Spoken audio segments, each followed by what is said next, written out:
Well, here it is. Here it is. Woke Church. I have to say that the graphic design here is excellent. Absolutely excellent. And I just started reading it, and I gotta say, I've got a strong stomach for this kind of thing. And this is gonna be a struggle. This is gonna be a struggle. Let me read you from page 24. This is really only 3 pages into Eric Mason's word. There's a few forewords, one by Ligon Duncan. There's a lot of, praise, for the book, how they do that. Let me read to you what Dr. Eric Mason says on page 24. He says this. He says, one of my favorite shows, there was an interview that Oprah did. Oprah is one of Dr. Eric Mason's favorite shows, which is fine. A lot of people like Oprah. Oprah did an interview with rapper and businessman Jay-Z. She asked Jay-Z for his perspective on race, and as he began to talk, I found myself feeling convicted. He said that hip-hop, through its music and its culture, has had more impact on race relations than any figure or any entity other than Martin Luther King Jr. in the Civil Rights Movement. He talked about how whites and blacks can come together in the clubs, even though they might not get together outside the club. They gather around this musical and cultural form and find solace in being able to talk about things they wouldn't normally talk about. Hip-hop helped them to start talking with one another and even to begin building relationships. Why was I convicted by that? Because a musical, cultural form that's only about 40 years old should not have more impact than the church, which has existed for thousands of years. We should be the main communicator about the challenges that happen in our country on race and justice. We should be the first place that people look to for answers. We should be the ones presenting a clear, viable model of the hope that lies within us. This is, again, 3 pages into his words in the Woke Church. And I have to say, this is a remarkable passage. Remarkable.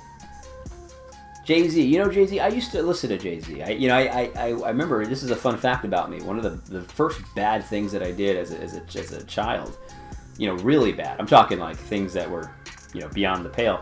I went to a Jay-Z concert without telling my parents about it. I told my parents I was going bowling, and I went to a Jay-Z concert instead. DMX, Jay-Z, Method Man, Redman. You might remember the tour. And I got in a lot of trouble for that one. In fact, we actually left before Jay-Z because I was worried about getting in trouble. So I was a bit of a hip-hop guy. And I know a little bit about Jay-Z and his music and hip-hop culture in general. He's talking about the money cash hose guy, the big pimpin' guy. He's talking about the, what's my motherfucking name, Jay-Z guy, that Jigga guy, that guy. That's the one he's talking about. Yeah. And that's the one that he's saying has that music, that's cultural style, that's had a bigger impact on race relations than almost anything, except for Martin Luther King, he says, and the Civil Rights Movement. And listen to this sentence again. I want you to catch this.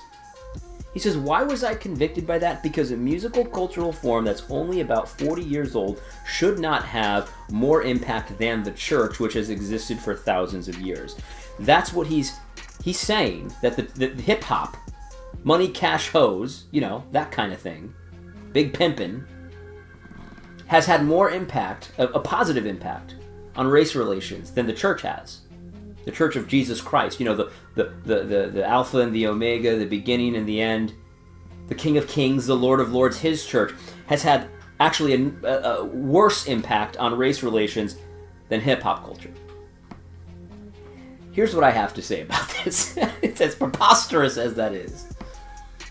If that's the kind of racial reconciliation you're looking for, the kind that you can, you both like Jay-Z, you both like Money Cash Hose, and so, you go to the concert to hear him sing Money Cash Hose together. If that's the kind of racial reconciliation you're looking for, it shows how worthless your goals are. They're not biblical.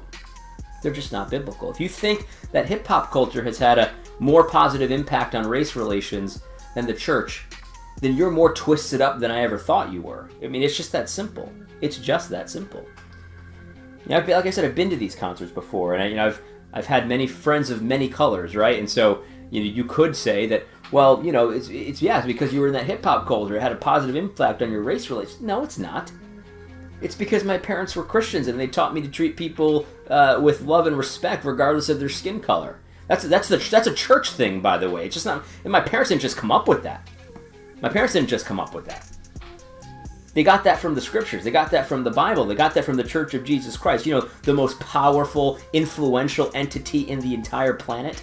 Because it's Christ's church. Christ is the King of Kings, the Alpha and Omega, the beginning and the end, the Lord of Lords.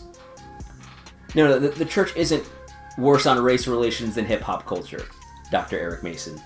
And again, if this is the kind of racial reconciliation that you're after, it shows, again, how superficial and worthless it is. Just because white and black people get together in the club doesn't mean they like each other. Doesn't mean that they have deep-seated love for one another. You do understand that, right? I remember when I went to the Jay-Z concert, I did remark that, you know, there were quite a few white people there. And I remember thinking that was strange because, you know, hip-hop culture, as far as I knew, was all urban, you know? And we were thinking, wow, there's a lot of, like middle-class, you know, maybe upper-class white kids here, you know?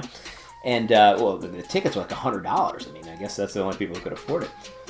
But yeah, this shows you that just how worthless the goals are. I mean, if this is the kind of thing that you're talking about, then Jimmy crack corn and I don't care.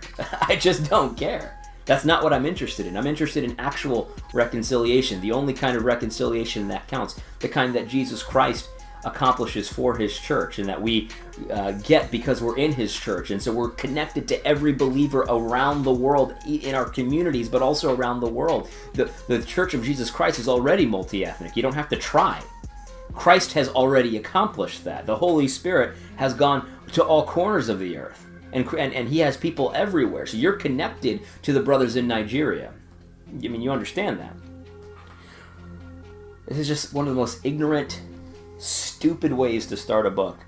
How you're convicted by Jay-Z because, you know, fuck the police and money cash hoes and, you know, big pimpin' and Jigga-Man and all that kind of stuff. That has had a bigger influence on race, a more positive influence on race relations than the 2,000-year-old Church of Jesus Christ. These people are twisted, man. Twisted. They've got this all wrong. But anyway, I'm going to continue reading this book as much as it pains me. I mean, again, I'm only on page 3, and this is what I found. There's also a few, you know, digs at white people here. And I do think Dr. Eric Mason's a racist. I've demonstrated that before with his talk at ERLC MLK 50. Eric Mason's a racist person, and I think he's fighting against it. I mean, unlike Kyle Howard, who I don't think is fighting against it at all, Eric Mason, I think, is at least trying to fight against it, but it comes out at times. You know, he's the Angloid guy, right? But anyway, hope this was helpful. God bless. Color scheme is really nice, too, I have to say.